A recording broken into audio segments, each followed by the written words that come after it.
Bonjour les amis, aujourd'hui nous allons commencer la lecture du livre de Luc. Que le Seigneur vous bénisse. Nous sommes le jour 190 sur 260. On est aujourd'hui le dimanche 7 décembre 2025. Que le Seigneur vous bénisse. Nous commençons le livre de Luc aujourd'hui et nous allons le terminer le 31. Le livre de Luc a 24 chapitres. On va commencer par la prière avant de lire. Remettons ce moment entre les mains du Seigneur. Père éternel, nous te disons merci pour ton amour et ta grâce, ta bonté, ta fidélité à notre égard. Nous remettons ce moment de lecture entre tes mains. Seigneur, nous te confions aussi cette journée. Inspire-nous et conduis-nous, Seigneur, dans ce que nous allons faire aujourd'hui. Guide-nous, ô Éternel. Donne-nous de méditer cette parole aujourd'hui, au nom puissant de Jésus. Amen. Amen, mes frères et sœurs. Lisons Luc, chapitre 1. Plusieurs personnes ont entrepris de composer un récit des événements qui se sont passés parmi nous. D'après ce que nous ont transmis ceux qui en ont été les témoins oculaires depuis le début et qui sont devenus des serviteurs de la parole de Dieu.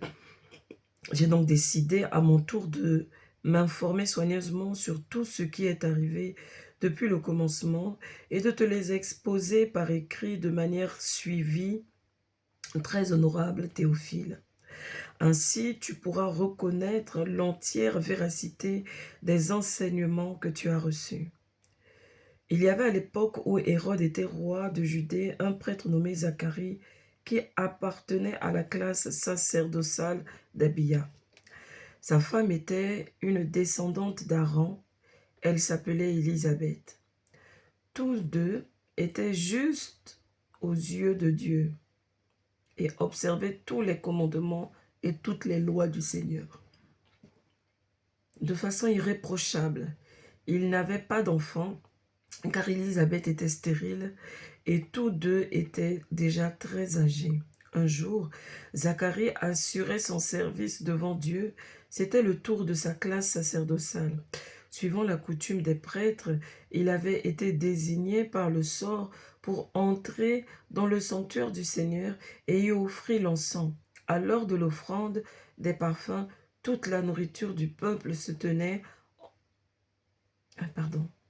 À l'heure de l'offrande des parfums, toute la multitude du peuple se tenait en prière à l'extérieur. Tout à coup, un ange du Seigneur lui apparut debout à droite de l'autel des parfums. Quand Zacharie le vit, il en fut bouleversé et la peur s'empara de lui. Mais l'ange lui dit, « N'aie pas peur, Zacharie, car Dieu a entendu ta prière, tu l'appelleras Jean. Ta femme Élisabeth te donnera un fils, tu l'appelleras Jean. Elle sera pour toi le sujet d'une très grande joie, et beaucoup de gens se réjouiront de sa naissance. Il sera grand aux yeux du Seigneur. Il ne boira ni vin, ni boisson alcoolisée. Il sera rempli de l'Esprit Saint dès le sein maternel. Il ramènera beaucoup d'Israélites au Seigneur, leur Dieu. Il accomplira sa mission sous le regard de Dieu avec l'Esprit et la puissance qui résidait en Élie, pour réconcilier les pères avec leurs enfants, pour amener ceux qui sont désobéissants à penser comme des hommes justes et former ainsi un peuple prêt pour le Seigneur. Zacharie demanda à l'ange, « À quoi le reconnaîtrai-je, car je suis moi-même déjà vieux et ma femme est très âgée. » L'ange lui répondit, « Je suis Gabriel, je me tiens devant Dieu qui m'a envoyé pour te parler et t'annoncer cette nouvelle. Alors voici, tu vas devenir muet et tu resteras incapable de parler jusqu'au jour où ce que je viens de t'annoncer se réalisera. Il en sera ainsi parce que tu n'as pas cru à mes paroles qui s'accompliront au temps prévu. » Pendant ce temps, la foule attendait Zacharie. Elle s'étonnait de le voir s'attacher dans le sanctuaire. Lorsqu'il sortit enfin, il était incapable de parler aux hommes, aux personnes rassemblées. Elles comprirent alors qu'il avait eu une vision dans le sanctuaire. Quant à lui, il leur faisait des signes et restait muet. Lorsqu'il eut terminé son temps de service, il retourna chez lui. Quelque temps après, sa femme Élisabeth devint enceinte et pendant 5 mois, elle se tint cachée. Elle se disait, c'est l'œuvre du Seigneur et ma faveur. C'est l'œuvre du Seigneur en ma faveur. Il a décidé d'effacer ce qui faisait ma honte aux yeux de tous. 6 mois plus tard, Dieu envoya l'ange Gabriel dans une ville de Galilée appelée Nazareth, chez une jeune fille liée par fiançailles à un homme nommé Joseph, un descendant de David. Cette jeune fille s'appelait Marie. L'ange entra chez elle et lui dit, « Réjouis-toi, toi à qui Dieu a accordé sa faveur, le Seigneur est avec toi. » Excusez-moi.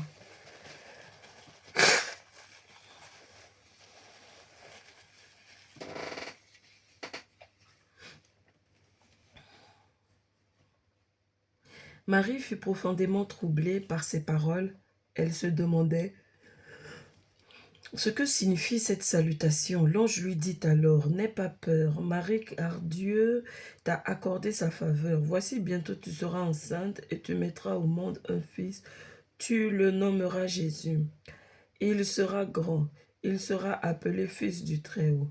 Et le Seigneur Dieu lui donnera le trône de David, son ancêtre. Il régnera éternellement sur le peuple issu de Jacob, et son règne n'aura pas de fin. » Marie dit à l'ange, « Comment cela se fera-t-il puisque je suis vierge ?» L'ange lui répondit, « L'Esprit Saint descendra sur toi, et la puissance du Dieu Très-Haut te couvrira de son ombre. C'est pourquoi le saint enfant qui naîtra de toi sera appelé fils de Dieu. Vois, ta parente Élisabeth attend elle aussi un fils, malgré son grand âge. On disait qu'elle ne pouvait pas avoir d'enfant, et elle en est à son 6e mois, car rien n'est impossible à Dieu. » Alors Marie répondit, « Je suis la servante du Seigneur, que tout ce que tu m'as dit s'accomplisse pour moi. » Et l'ange la quitta.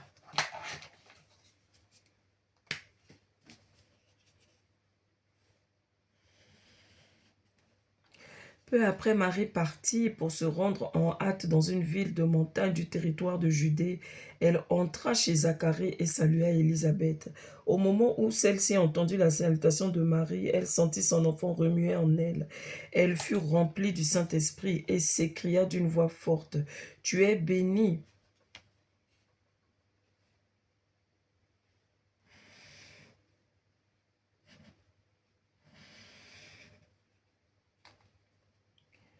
Tu es bénie plus que toutes les femmes, et l'enfant que tu portes est béni. Comment ai-je mérité l'honneur que la mère de mon Seigneur vienne me voir? Car vois-tu, au moment même où je t'ai entendu me saluer, mon enfant a bondi de joie au-dedans de moi. Tu es heureuse, toi qui as cru à l'accomplissement de ce que le Seigneur t'a annoncé. » Alors Marie dit, « Mon âme chante la grandeur du Seigneur et mon esprit se réjouit à cause de Dieu mon Sauveur, car il a bien voulu abaisser son regard sur son humble servante. C'est pourquoi désormais, à travers tous les temps, on m'appellera bienheureuse, car le Dieu Tout-Puissant a fait pour moi de grandes choses. Lui, il est saint. Et sa bonté s'étendra d'âge en âge sur ceux qui le craignent. Il est intervenu de toute sa puissance et il a dispersé les hommes dont le cœur était rempli d'orgueil.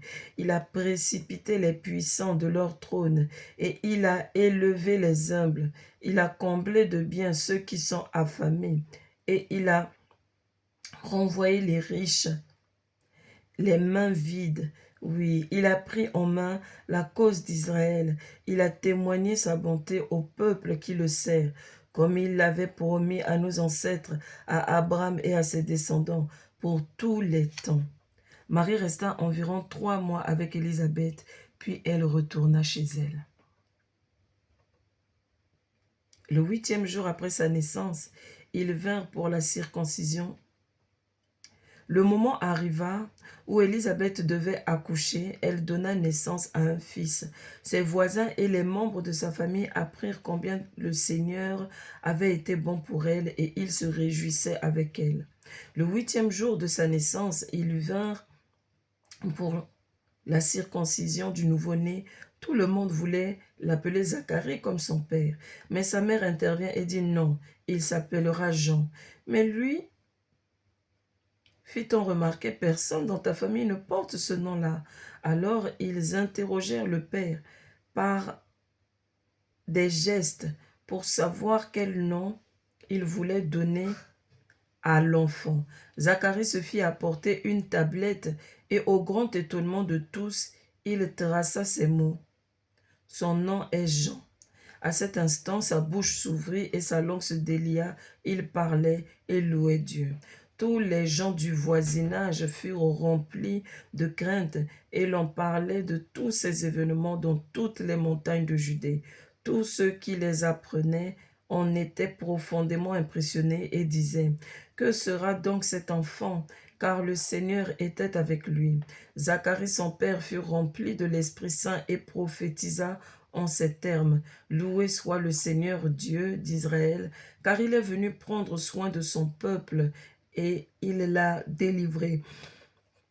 Pour nous, il a fait naître parmi les descendants du roi David, son serviteur, un libérateur plein de force. Il vient d'accomplir la promesse qu'il avait faite depuis les premiers temps par la voix de ses saints prophètes, qu'il nous délivrerait de tous nos ennemis et du pouvoir de ceux qui nous haïssent. Il manifeste sa bonté à l'égard de nos pères. Il a agi conformément à son alliance sainte. Il accomplit pour nous le serment qu'il a fait à notre ancêtre Abraham, de nous accorder la faveur après nous avoir délivrés de tous nos ennemis, de le servir sans crainte en étant saint et juste en sa présence tous les jours de la vie. Et toi, petit enfant, tu seras appelé prophète du Très-Haut, car devant le Seigneur, tu marcheras en précurseur pour préparer sa route, en faisant savoir à son peuple que Dieu lui donne le salut et il pardonne ses péchés. Car notre Dieu est plein de compassion et de bonté. C'est pourquoi l'astre levant viendra pour nous d'en haut, pour éclairer tous ceux qui habitent dans les ténèbres et l'ombre de la mort, et pour guider nos pas sur la voie de la paix. Le petit enfant grandissait et son esprit se fortifiait. Plus tard, il vécut dans les cieux, dans les lieux déserts, jusqu'au jour où il se manifesta publiquement au peuple d'Israël. Alléluia. Notre Dieu est puissant, il est vivant. Alléluia. Il est grand, il est merveilleux. Alléluia. Notre Dieu fait des choses merveilleuses. J'aimerais que nous puissions donc noter dans la méditation d'aujourd'hui, nous avons vraiment beaucoup de points, parce que le chapitre de Luc 1 est assez long, mais il y a deux choses que j'aimerais qu'on note quand même. C'est que Dieu, en faisant naître Jean le Baptiste, on constate que Dieu choisit bien là où il va déposer ce prophète, dans quelle famille il le met. On se rend compte que ce n'est pas un hasard. Et on remarque aussi la même chose pour Jésus. De la manière dont les choses sont décrites ici, pour Jean, il a choisi la famille, il a regardé la famille et dit, ok, de cette famille, je vais faire sortir quelqu'un qui va faire ça, ça, ça, ça, ça. Et la famille de Jean le Baptiste, c'est une famille de prêtres, de sacrificateurs, donc qui ont l'autorité nécessaire pour consacrer Jésus. On constate aussi que de la famille de Jésus, ils ont aussi, c'est-à-dire les liens nécessaires pour faire venir Jésus afin que la prophétie se réalise de la maison de David. Alors la question que j'aimerais te poser, De quelle famille es-tu? Quel est l'appel de ta famille? Tu te regardes peut-être aujourd'hui, tu dois te dire, bon, ma famille n'est rien du tout, hein, ma famille n'est rien, ma famille, bon, nous on est qui? Nous on est des quoi? Non, mon frère, ma sœur, tu ne viens pas de n'importe où. Si le Seigneur a pu faire ça pour Jean-Baptiste et pour le Seigneur Jésus, ça veut dire que chacun de nous, nous descendons d'une famille et chacune de nos familles ont des dons particuliers, ont une responsabilité particulière dans ce monde, ont quelque chose de particulier, de précis à faire dans ce monde. Quand je regarde dans ma famille, par exemple, on a beaucoup d'intellectuels dans ma famille, on a beaucoup de politiciens dans ma famille, on a beaucoup d'hommes d'affaires dans ma famille et beaucoup de commerçants. Surtout dans ma lignée maternelle, chez nous, c'est le commerce. Du côté de mon père, c'est la politique, c'est le gouvernement, c'est l'armée. Mais du côté de ma mère, c'est le commerce. Ma grand-mère était commerçante, ma mère commerçante. Donc, moi-même, je n'ai pas pu échapper au commerce. Mais, mon grand-père était administrateur. Donc, de par mon grand-père maternel, j'ai saisi la fibre administrative. Mais mon arrière-grand-mère maternelle était guérisseuse. Mais mon arrière-grand-père, mon grand-père paternel était médecin.